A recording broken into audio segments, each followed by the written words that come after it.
Oh, hey, I'm so glad that you could join us at Brook Run Park in Dunwoody for today's Black History lesson.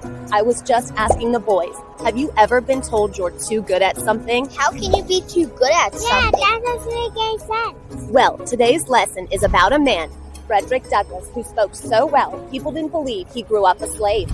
Follow me. Frederick Douglass was born in Maryland sometime between 1817 and 1818.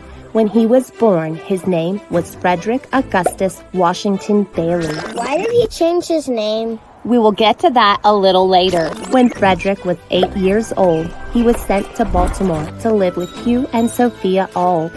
And that is where everything changed. Sophia began teaching Frederick how to read.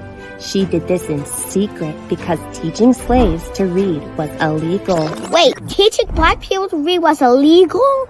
That's crazy! Yes, it was. Eventually, Hugh Auld found out about Frederick's reading lessons and he forced Sophia to stop. But the fuse had already been lit and Frederick realized that reading must be more powerful than dynamite. So what did he do next? He kept learning, but in secret. How did he do that? Well, the story goes that he made friends with 4 white children and then traded them bread in exchange for their school lessons. Cool, that's really smart. It sure was.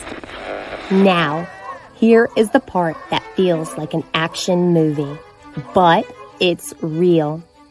In 1838, Frederick escaped from slavery and traveled to New York City, where he used a sailor's outfit as a disguise to help him blend in. While in New York, he met a brave woman named Anna Murray, who helped him escape. Together, they moved to Massachusetts, got married, and Frederick changed his last name to Douglass. It's like now that he was free, he needed a new name. Precisely. Then, while living in Massachusetts in 1841, he gave a speech at an anti-slavery meeting in Nantucket, and his words were so powerful that people didn't believe that he was ever a slave. How did prove decide you were a slave? Yeah, wouldn't that be dangerous for him? Yes, it was, but he knew that he needed to speak up for all those people that couldn't speak for themselves. So what did he do next? To prove his story was true, he did what anyone would do. He published an autobiography. Seriously? Seriously. In 1845, Frederick Douglass published a book called Narrative of the Life of Frederick Douglass, an American Slave. And people stopped questioning and started to take notice. What happened after that? He didn't stop with speeches and books. In 1847, he started his own newspaper called The North Star. Why did he call it that?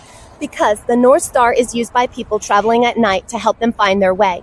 Frederick Douglass wanted people who read his newspaper to feel like they were being guided towards the truth.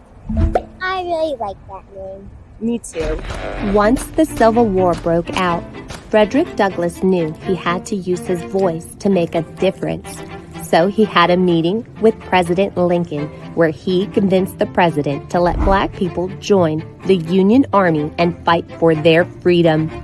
This was a huge turning point, not only in the war, but it also represented the first steps of black people gaining fair treatment and opportunities. What did Frederick Douglass do after the war? After the war, Frederick became the U.S. Marshal for Washington, D.C., making him one of the first black people to hold a role in the U.S. government. So he didn't just talk about change, He made it happen. Exactly. One of Frederick Douglass's most famous quotes says, "If there is no struggle, there is no progress."